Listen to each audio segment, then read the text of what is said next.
Hi, folks. I'm Eagle Spitz. This is Doing It for the Kids. I can't remember what number we're on, about 15 or something. And with me today, I've got Hugh Vivien. Hi, Hugh. How you doing? I'm very well, thank you, Eagle. Very well. Good, good. Right, I want to ask you some about yourself and about a band. But start with a band first. I think it started in 81. Yes, that's right. At 81, with a few of us who were at school together. So yeah, we all kind of left school, and then a couple of years later, or pretty much the same year, we were in the band together. Yeah. Oh, and you soon had some vinyl out after that. Yes, I think our first release was Bullshit Detector 2 on Crass Records, and then we did an EP on Crass Records with 4 tracks on it, and which was called Angry Songs. And then we did an album on Corpus Christi, which was kind of under the Southern Studios Crass Records umbrella, but with less kind of direct in from Crass themselves, i.e. Penny Rimbaud. Yeah. Okay, cool. I like those Bullshit Detector compilations. They're a bit very eclectic, a bit like Punk for the Homeless. Yes, yeah, definitely. There's real gems on all of them. So definitely worth checking out. Yeah. So you disappeared for a while, and I think you've sort of had a couple of reunions. Yes. We got together in the 1990s, and largely that was prompted by Vice Versa's 60th birthday. There was a gig at the Astoria in Tottenham Court Road. And off the back of that, or kind of around that, that is myself, Daryl, who is the bass player of Mega Tribe, Pete Fender, who was in the Mega Tribe around the time of our album, plus a drummer. We got together and formed a band, and we played together in a band for a brief while, really, in the 1990s. In and out, and all intervening years, I've always done music, but not really as part of a band. Just kind of more on a kind of what you might call a cabaret level, getting together with a couple of people and just doing one-offs here and there. And then in 2016, Sonny Flint, who was a drummer in Amiga Tribe during its late in the 1980s, suggested reforming. So we did, Daryl and I, and Sonny and Keith on guitar. Sonny then left, and we got Rod drumming with us, and we went and toured quite a lot and did lots of gigs, and made an EP, which is out on Grow Your Own Records. I'm very good at it too. I bought my copy, folks. Thank you, Eagle. Yes, I do check it out if you haven't heard it, and that's thanks to Gary Bard and Grow Your Own Records, which is a very, very fine enterprise. Fantastic. I got the impression that the new EP, musically, is very different from the earlier stuff. Sure. Well, I guess it's going to be, because we're more different. Our experiences are now different musically, and in terms of life and the world is slightly different. And I suppose a teenager's view of the world, which is what we largely were in Amiga Tribe the first time around, is slightly different from an older person's perspective. So, and of course, all the music that has happened in the intervening years has rubbed off on us and influenced us. But I think there's some of the same kind of qualities. The songs engage with issues and different perspectives and ways of looking at the world, and try to express the same kind of solidarity with people who are struggling under oppression, be that you know, here in the UK or globally. And also, we still like a tune and a melody and a harmony and all of those kind of things, which I think what people have said to me marks us out in the 1980s being a little bit different from some of the other bands at the time. We recently played a track on a radio show off your EP called Dandara dos Santos, which really brought tears to my eyes. It's a beautiful song, but obviously so fucking sad, especially, you know, it can't see where that shit is coming from, but obviously sort of had an impression on you, that story. Yeah, completely. I mean, it was really horrible. I mean, I think the statistics around trans people and their experience globally are quite shocking. And in Latin America, I think the life expectancy of a trans person is 35, and that's a reflection of the violence and the abuse. And Dandara dos Santos, I mean, the striking thing about her death was that it was filmed, you know, on mobile phones, as so many of these kind of heinous crimes are for someone's entertainment. I don't know who would do that while that sort of thing was going on, but there you are. And it was just the fact that this had been viewed so many times all around the world, you know, millions of people had seen this, and I saw this and clicked on the link and I couldn't watch that. It was just absolutely awful. And for someone, you know, when you think of that person, her mother and her family, you know, just awful. And I suppose that's one of the sort of privileges as a musician and a songwriter that you have. You can kind of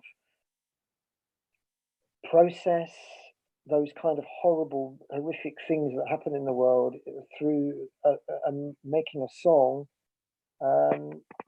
At least we can say, and you know, people can listen to that song and empathize with it. At least we can say, well, we're here, we bear witness to this, and we at least can express some solidarity and some unity with people who have done nothing wrong other than try to live their lives as themselves. So yeah, it is a very sad event. And I suppose art most broadly, and in our case, music specifically, can help us deal with those things. It makes that person human again, because obviously they've been seen as other before that shit happens. But it made me think of, you know, sort of the photographs I was taken of lynchings and stuff, you know, and it's like, where the fuck do people get off? Absolutely. And I think that all those things, you know, that are still happening, and they affect us all, don't they? Even though we're not directly there, but they create a climate where there's an idea that those things are reasonable and okay. And if you think of the United States of America, you know, the so-called leader of the free world, that, you know, the lynchings, for example, as you described, you know, in very recent memory, that all that sort of thing was going on. And I suppose also the idea that those things were in the past and wasn't that terrible, but everything's all right now, you know, Obama became president, blah, blah, blah. But I suppose actually having a white supremacist in the White House after that, and the free reign and the complete lack of accountability for police brutality, violence and murder, that is clearly targeted at black people in the USA. And clearly some of those people in those organizations are white supremacists and support that kind of racist view of the world. Is just reminds you that these things are ongoing, these processes are ongoing, this need to educate and understand and engage in dialogue, and never other anyone, whether that's because of who they are or how they dress or what their skin color is or whatever. Everybody's human, and our strength is in our unity and our solidarity with each other as human beings, and we should never let anything undermine that. Right, thank you very much. For me, it's really important, music bringing people together. Anyway, this song was written in response to the murder of a transsexual woman in Brazil. That was like all over the internet, and it's just really shocking and disgusting, and I guess it helped me personally to deal with things like that, to have music. Anyway, it's called Dandara dos Santos.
I'm a massive Fugs fan.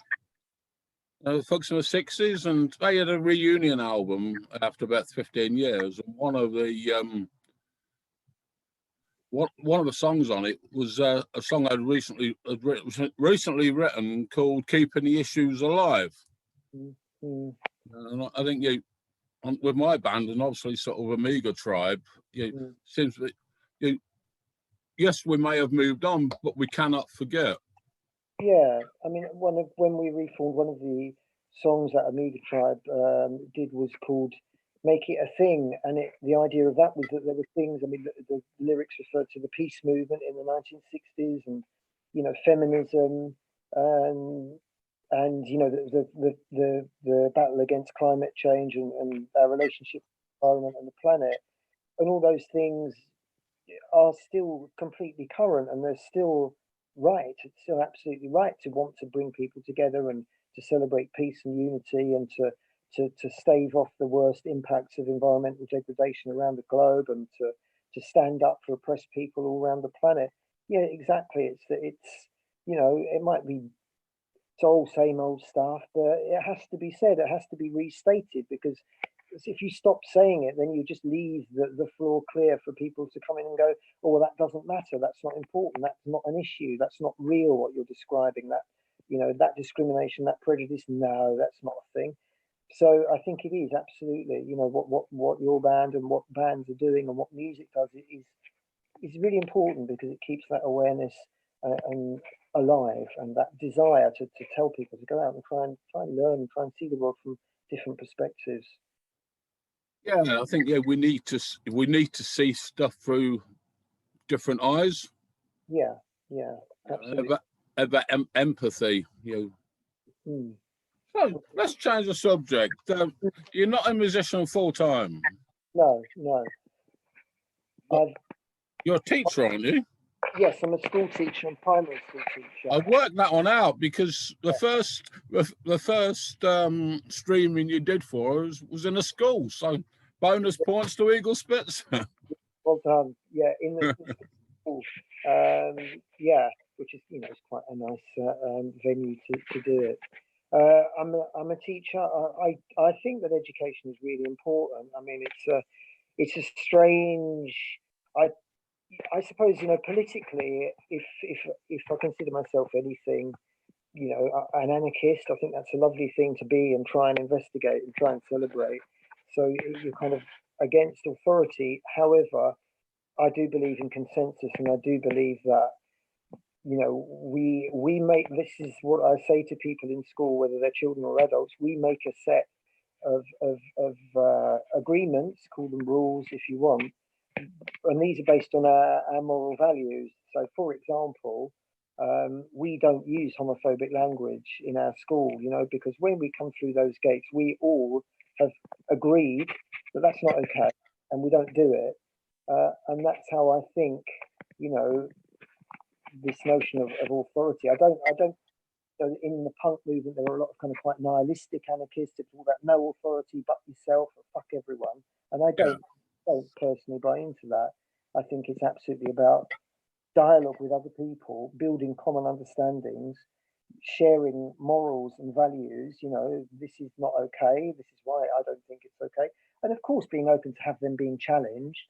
And I think that's something I, in my work, encourage children to do. If you think that's not right, please say, I don't think this is right. I don't understand why we need to do that. And we'll try and explain it for you. I'm not interested in kind of authority for its own sake, but I think that you do need to build consensuses, around how we behave with each other. It's like, the kind of COVID, pandemic. I think the failure of the government in this country has been they haven't really built a consensus. They've shown really poor leadership. They haven't really shown any leadership, and they haven't addressed it from a moral point of view. What is the moral right, the correct thing to do here? What do our values dictate how we should behave? And in that kind of vacuum, I think they do that deliberately to deflect any blame, so they can say, "Wow, look, it's up to us, it's up to the schools, it's up to the shops, it's up to people who won't wear masks." It's all, to deflect blame away from themselves. But I think, what they should have done is try and say, "Look, this is a really awful, horrible situation that we're all in. However, it seems to us that these things will really help. Let's try and get everyone to buy into that consensus. And if there's a discussion to be had about X is a bit unnecessary, why do we need to do that? Then have that in an open way. And then I think you have much more chance of bringing people together and succeeding in avoiding what's been a horrendous death toll that we're all living with right now." Yeah. So, teacher. Excellent. Yeah, I've done a bit of teaching in my time. I am medically retired now, but I'm an ex-community psychiatric nurse. Okay. So one of my things was teaching students. I used to love doing that. So your musical changes over years. So does that reflect what you've been listening to? I'm always interested in finding new music, to be honest. Me too. So, I suppose it's just more music all the time. I think, I revisit music, from previous decades. But it's lovely when you stumble upon something new.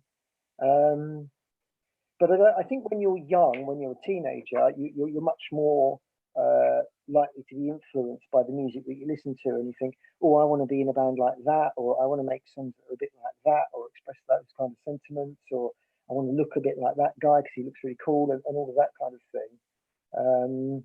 Well, I think less so as you get older. I think you just want to write. I want to try and write really good songs. I want us to sound as good as we can. So yeah, I mean, musically, I'm just interested in writing songs. I love writing songs, and it's the beautiful bit is when one comes and then you turn it into something, you make something of it, and we've just started making what is hopefully going to be our new album, which is obviously quite difficult under current restrictions because you can't get people together and can't really been able to rehearse, etc. Because of course your EP was released last year, wasn't it? Yes, yeah, that's right. Was that pre-record? I mean, was that already recorded? Yes, it was. Yes, Okay. yeah. So it was just the mixing and the manufacture. So we've just started recording. We've got 18 songs. I mean, I've got as a band. There are more songs, but I'm not short of songs. But we've got a nice strong set of songs, and I'm really looking forward to getting creative with them and seeing what other instrumentation we can add into them. But the whole thing will be underpinned by a nice chuggy guitar. Fantastic. Yeah. So you obviously know how Punk for Homeless have been coping with a lockdown. We've been annoying everybody on Facebook for over a year, putting on gigs and stuff. But have you had to sort of find new pastimes or anything? Or are you a busy man anyway? Well, I suppose my work, I've been working pretty much as normal because, I go into school and I've been doing all the offer for the critical worker children and vulnerable kids, etc. And plus there's been other bit work to do around, the pandemic, food distribution and, sometimes spent, I live in Bounds Green in North London and Bounds Green Mutual Aid Group set up a food bank. So there was, a bit of help there, as well as that kind of work at school, giving out food and making sure everyone's okay. I think that was kind of a key role for schools to just be a bit of a hub and just to say to people, look, we're here if you need anything, if you're struggling with your health, well-being, economically, food, whatever, let us know. Because there are people who can help.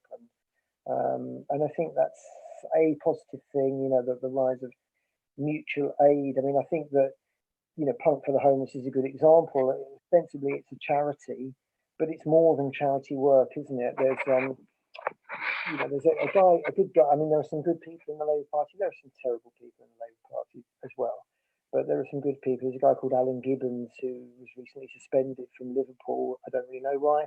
He's back been reinstated, but he said that it's not charity, it's solidarity, and I think that's a really helpful idea. It's what you guys do is standing with people, like you're standing with the girls in Africa, and you're standing with street children, and you're enabling all of us to stand in solidarity with them. So I think that's a really key part of it. It's not just about that kind of charity where people go to the US donor charity where people go to some posh do and sign a check, and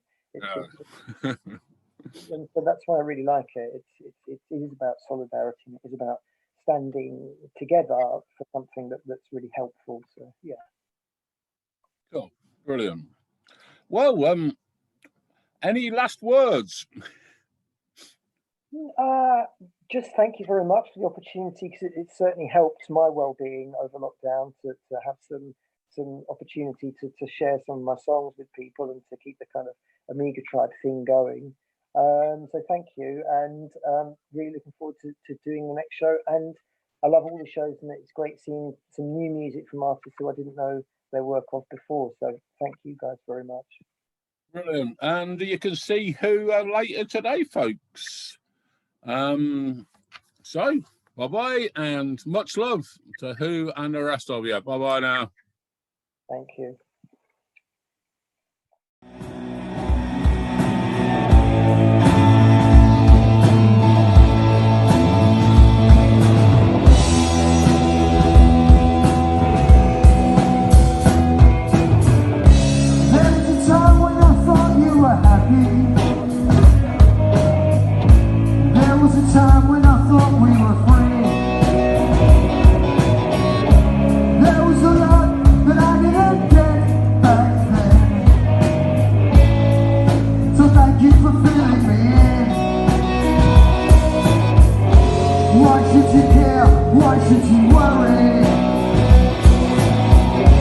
I can help you through this thing.